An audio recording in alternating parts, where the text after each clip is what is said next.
시청자 여러분 안녕하십니까? 1월 8일 금요일 KTN 뉴스입니다. 트럼프 대통령이 대선 패배를 사실상 인정했습니다. 민주당에서는 임기가 2주도 채 남지 않은 트럼프 대통령에 대해 탄핵을 검토 중입니다. 김용성 기자입니다. 트럼프 대통령은 어제인 7일 저녁 트위터를 통해 의회 난입 시위대를 규탄했으며 대선 패배를 인정했습니다. To those who engaged in the acts of violence and destruction, you do not represent our country. And to those who broke the law, you will pay.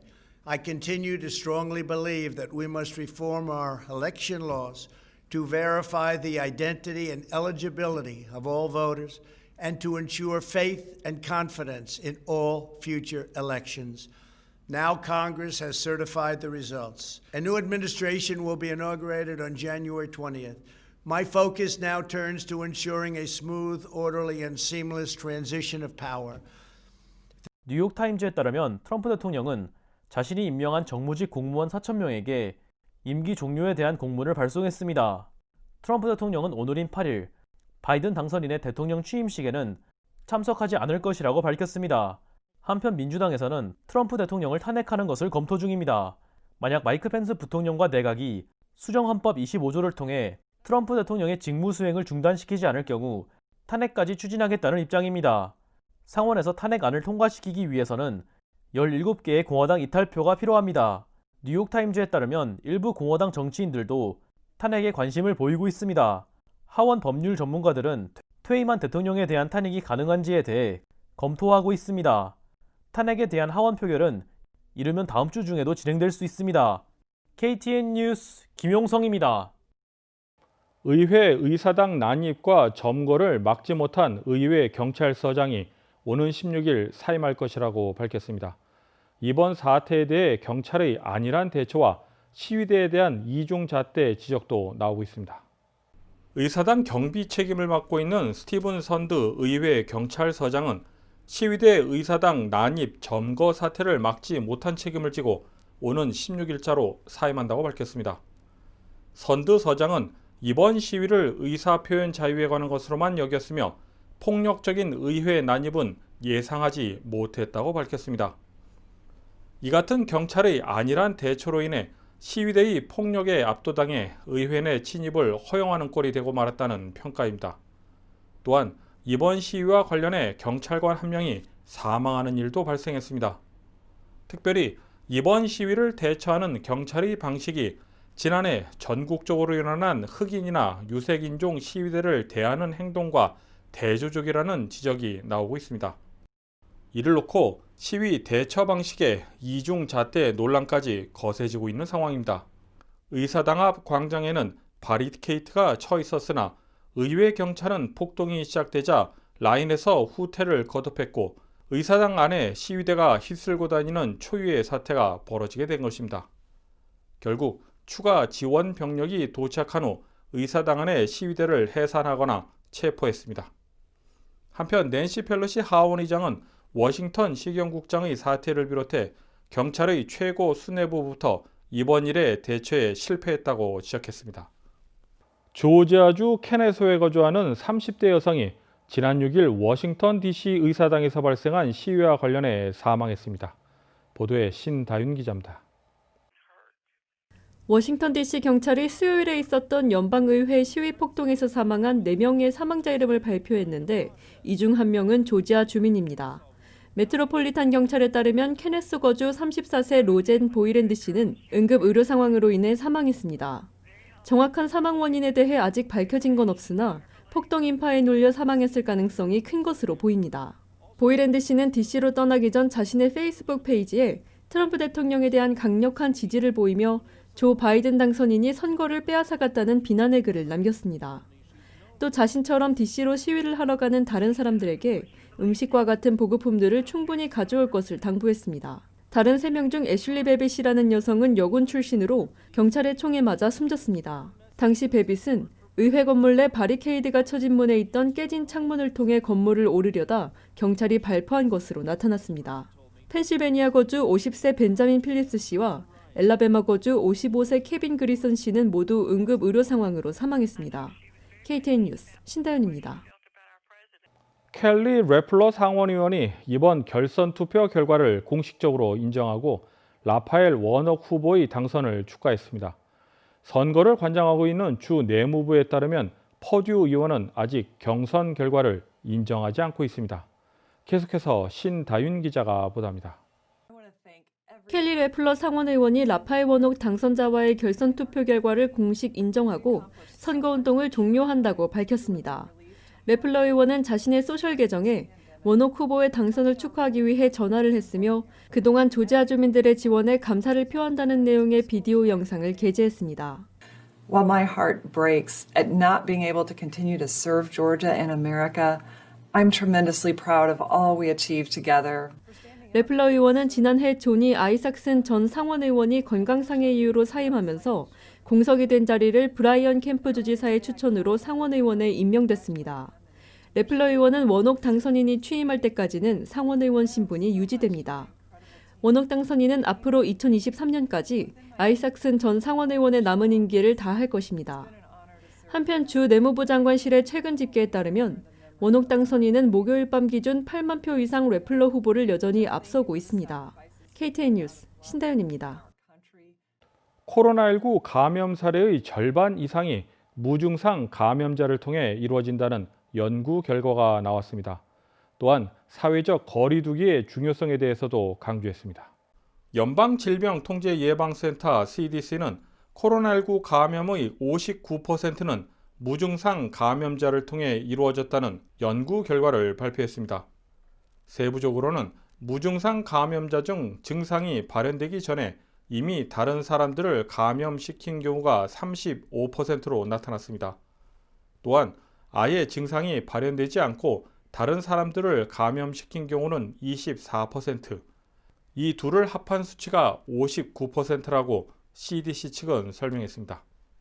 이번 연구의 공동 저자인 제이 버틀러 CDC 감염병 부국장은 무증상자로 인한 조용한 전파를 통제하는 것이 코로나19 통제의 핵심이라고 강조했습니다. 더불어 코로나19 확산 방지를 위해서는 백신이 널리 이용될 때까지 사회적 거리두기 지침을 계속 유지해야 한다고 역설했습니다.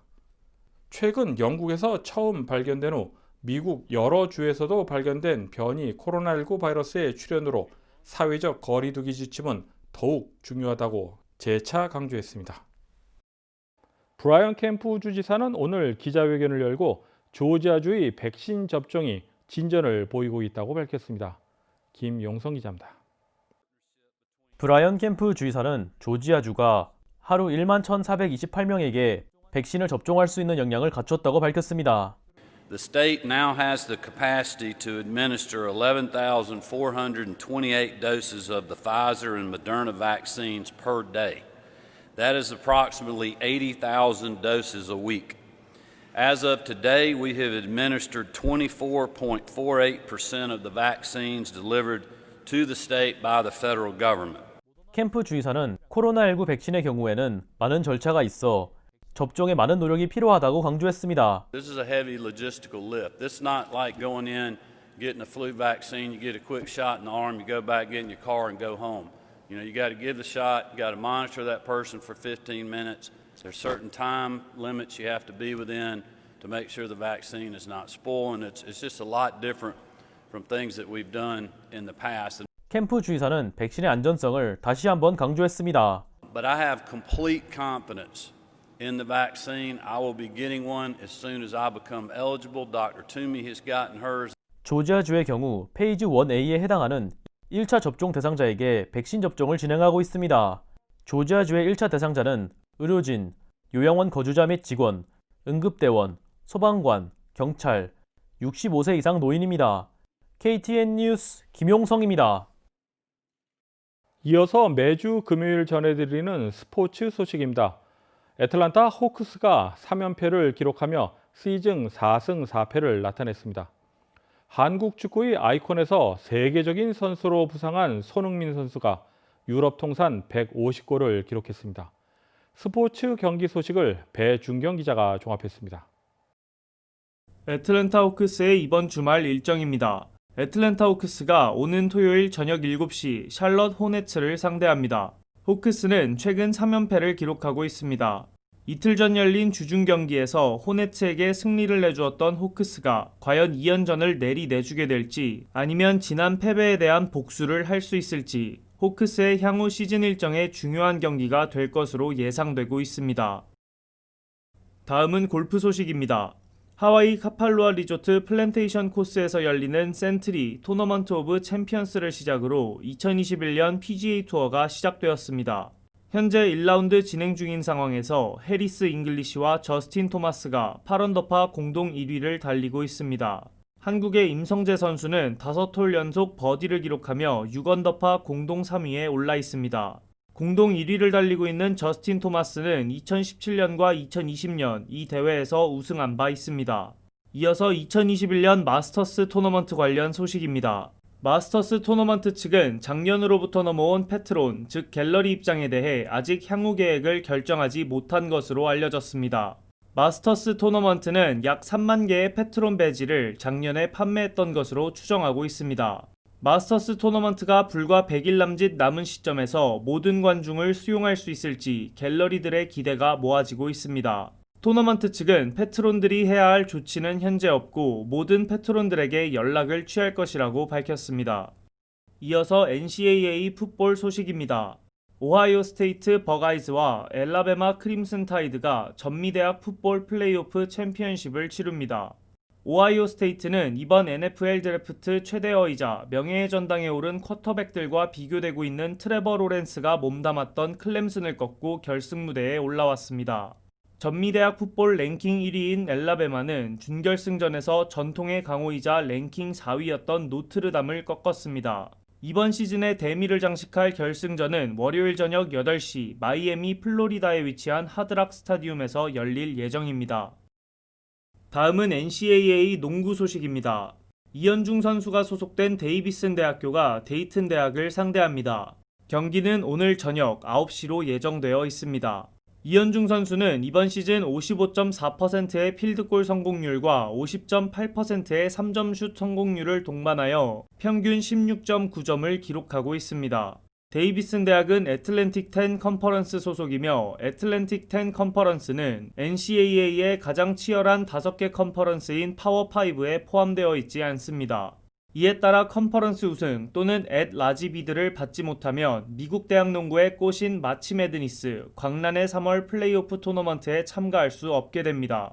데이비슨 대학교의 최근 마치 매드니스 참가 기록은 2018년 1라운드에서 켄터키에게 패배한 시즌이었고 그 전 기록은 2008년 스테판 커리와 함께 곤자가 대학과 조지타운 대학 그리고 위스콘신 대학까지 잡으며 8강전까지 진출한 기록입니다. 이어서 한국 축구의 아이콘 손흥민 선수 소식입니다. 손흥민 선수가 자신의 커리어에 큰 이정표들을 세웠습니다.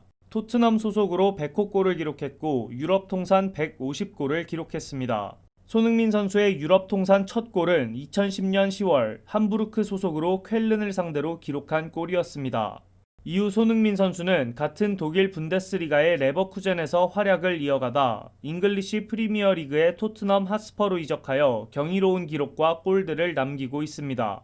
오는 FA컵 3라운드 마린FC전을 앞두고 마린FC 감독은 손흥민과 해리케인을 정말 보고 싶지만 운동장 위에서는 보고 싶지 않다며 객관적인 1부 리그 팀과 8부 리그 팀의 격차를 인정했습니다. 마린FC는 8부 리그 소속으로 토트넘 선수들은 이번 원정 경기에서 2,800명만을 수용할 수 있는 마린FC의 홈구장 마린 트래블 아레나에서 경기를 치르게 됩니다. KTN 뉴스 배준경입니다. 다음은 코로나19 소식입니다. 조지아주의 1일 신규 확진 환자가 최초로 10,000명을 넘었으며 역대 최고치를 기록했습니다. 오늘의 코로나19 현황을 정리했습니다. 김용성 기자입니다. 8일 오후 4시 기준 미국의 코로나19 누적 확진 환자는 2,234만 3,882명, 누적 사망자는 37만 6,459명입니다. 어제 하루 동안 신규 확진 환자는 28만 352명 늘었고 신규 사망자는 4,223명 증가했습니다. 주별 누적 확진 환자는 캘리포니아, 텍사스, 플로리다, 뉴욕, 일리노이 순으로 많습니다. 주별 누적 사망자는 뉴욕, 텍사스, 캘리포니아, 플로리다, 뉴저지 순으로 많습니다. 다음은 조지아주 코로나19 현황입니다.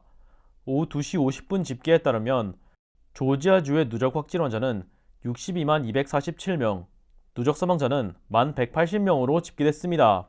신규 확진 환자는 1만 393명 증가했고 신규 사망자는 80명 증가했습니다. 항원 검사 양성 판정자는 누적 11만 6,679명, 신규 3,032명입니다. 다음은 카운티별 집계입니다. 귀넷 카운티 누적 확진 환자 5만 7,219명, 누적 사망자는 574명입니다. 7일에서 8일 사이에 신규 확진 환자는 1,220명 늘었고 신규 사망자는 3명 늘었습니다. 풀턴 카운티 누적 확진 환자 5만 6,031명, 누적 사망자는 759명입니다. 신규 확진 환자는 1,099명 늘었고 신규 사망자는 7명 늘었습니다. 캅 카운티 누적 확진 환자 4만 1,077명, 누적 사망자는 577명입니다. 신규 확진 환자는 959명, 신규 사망자는 2명 늘었습니다.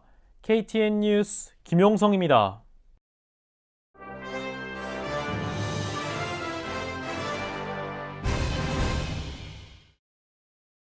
의사당 난입 사태 직후 현장에서 쓰레기를 줍는 한인 의원의 사진이 공개돼 화제입니다.